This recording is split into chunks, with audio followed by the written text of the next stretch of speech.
All right, so we've got a really interesting deep dive ahead of us today, all about health screenings. You sent over a ton of research on the topic, and wow, it's got me thinking differently, that's for sure. Yeah, it's a really fascinating area and one that's evolving so quickly. It really is. And one of the first things that jumped out at me was this article that asked, could a checklist save your life?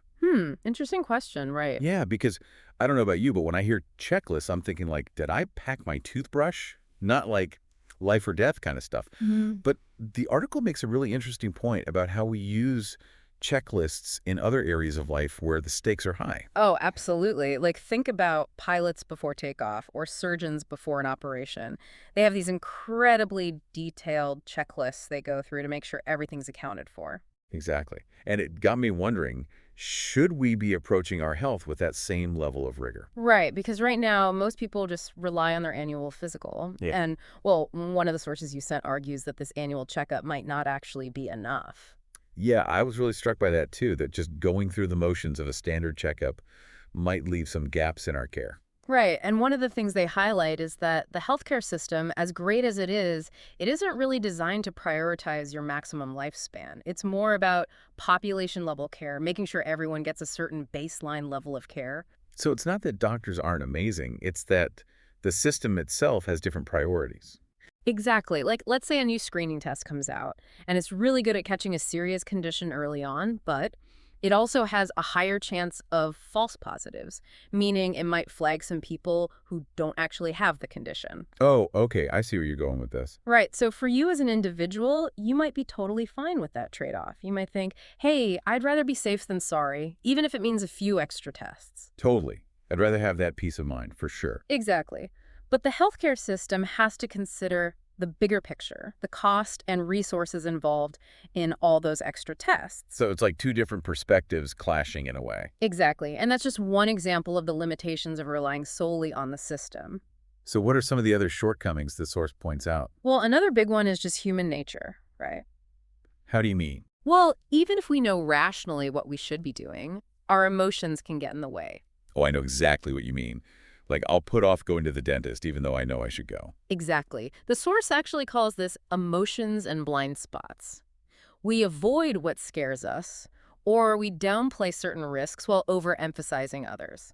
It's like that saying, we're more afraid of flying than driving, even though statistically, driving is much more dangerous. Exactly. And then on top of that, there's the fact that medical technology is constantly evolving. New screening tests are being developed all the time, and it's just not possible for every doctor to stay on top of every single advancement. So even if we see our doctor regularly, we might be missing out on a test that could be really beneficial just because it's not standard protocol yet.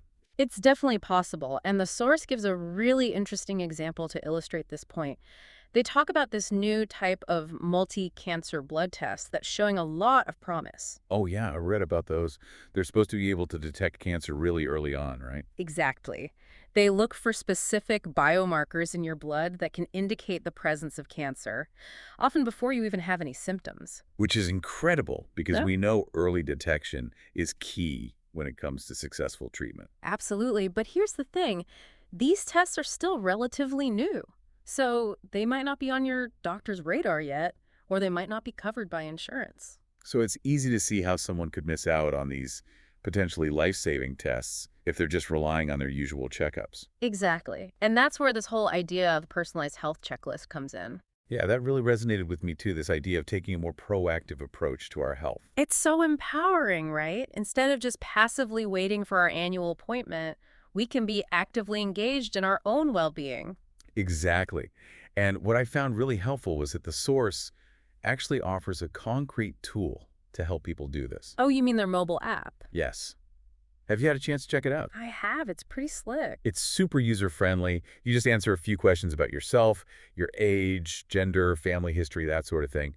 And it generates this personalized checklist of recommended screenings based on your specific risk factors. It's like having a personal health assistant in your pocket, keeping track of all those important screenings for you. Exactly. And I love that it sends you reminders too, because who's going to remember all that stuff on their own? Right. And here's what I think is really cool. The app is constantly being updated. So it's not just based on outdated information, it's incorporating the latest medical guidelines and advancements, including those cutting edge tests we were just talking about. So it evolves as new research emerges. Exactly. And Yeah. that's where it can be really empowering. You can take this checklist to your doctor and have a more informed conversation. I love that. It shifts the dynamic a bit, doesn't it? Instead of just being told what to do, you're an active participant in your own care. Exactly. And honestly, most doctors really appreciate that level of engagement from their patients. I bet they do. This whole conversation reminds me of a book I read a while back, The Checklist Manifesto by Atul Gawande. Oh, I love that book. It's so insightful. It's brilliant. In it, Gawande talks about how checklists have revolutionized fields like aviation and surgery. Right. By reducing errors and improving outcomes, even among experts. Exactly. And I think the same principle applies to our health. Even if we're generally healthy and proactive, it's easy to let things slip our minds.